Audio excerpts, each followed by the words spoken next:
हुर्मत वाले महीने कुल 4 हैं जिन्हें अशहुरे हुरुम कहा जाता है। कुरान करीम में सूरह तौबा में इनका जिक्र मौजूद है। ज़ुल्क़ादा, ज़ुल्हिज्जतुल हराम, जनाब मुहर्रमुल हराम और रजबुल मुरज्जब। आज हम जिक्र कर रहे हैं आशूरा के ताल्लुक़ से। आशूरे का रोज़ा यानी 10 मुहर्रमुल हराम का रोज़ा।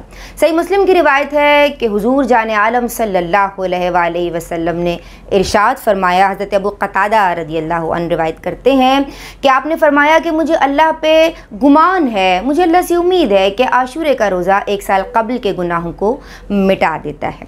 आप सल्लल्लाहु अलैहि वसल्लम ने इरशाद फरमाया, सही मुस्लिम में ये रिवायत मौजूद है कि रमज़ान के बाद सबसे अफजल जो रोज़ा है वो मुहर्रम का रोज़ा है। आशूरा अरबी ज़बान के लफ्ज़ आशर से बना है जिसके लुग़वी मानी 10 के हैं, यानी 10वीं का दिन। इस्तिलाही मानों में इस्लामी महीने मुहर्रम की 10 तारीख़ ये पहले से अज़मत वाला दिन है। अहले अरब ज़मानाए जहलियत में भी इन 4 माह यानी मुहर्रमुल हराम, रजबुल मुरज्जब, ज़ुल्क़ादा और ज़ुल्हिज्जा की ताज़ीम करते थे। इनमें क़िताल हराम जानते थे और इन 4 माह की ताज़ीम दौरे इब्राहिमी से चली आ रही थी। हिजरत मदीना के बाद मुसलमानों पे रमज़ान के रोज़े फ़र्ज़ हुए। इससे कबल आशूरे का रोज़ा रखा जाता था। यहूदी भी आशूरे के दिन रोज़ा रखते थे। रसूलुल्लाह सल्लल्लाहु अलैहि वसल्लम जब मदीना तशरीफ़ लाए तो आपने यहूदियों को आशूरे का रोज़ा रखते पाया।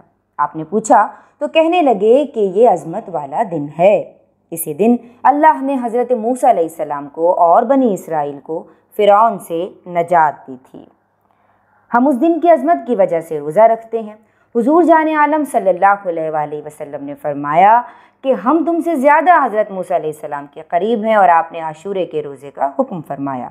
लेकिन यहूदियों की मुशाबहत से बचने के लिए साथ में 9 या 11 मुहर्रम को रोज़ा रखने का भी हुक्म इरशाद फरमाया।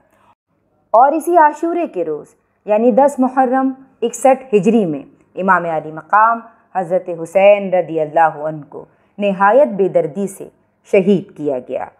ये ज़िंदा हकीकत है कि यजीद मिट गया और उसकी हुकूमत भी क़िस्सा-ए माज़ी ठहरी, मगर इमाम का नाम हमेशा के लिए अज़्म हिम्मत, सब्र व रज़ा और हक़-गोई के हवाले के तौर पे सफ़े तारीख़ पे जली हुरूफ में सब्त हो गया।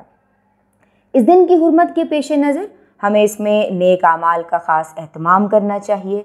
शरई उज़्र ना हो तो रोज़ा रखें, नवाफिल और कुरान मजीद की कसरत से तिलावत करें, खल्क़ खुदा की मदद करें और अपने बच्चों को इस दिन की अहमियत से रूशनास कराएं। फ़ी अमानिल्लाह। अल्लाह आपका, हमारा, हम सब का हामी व नासिर हो।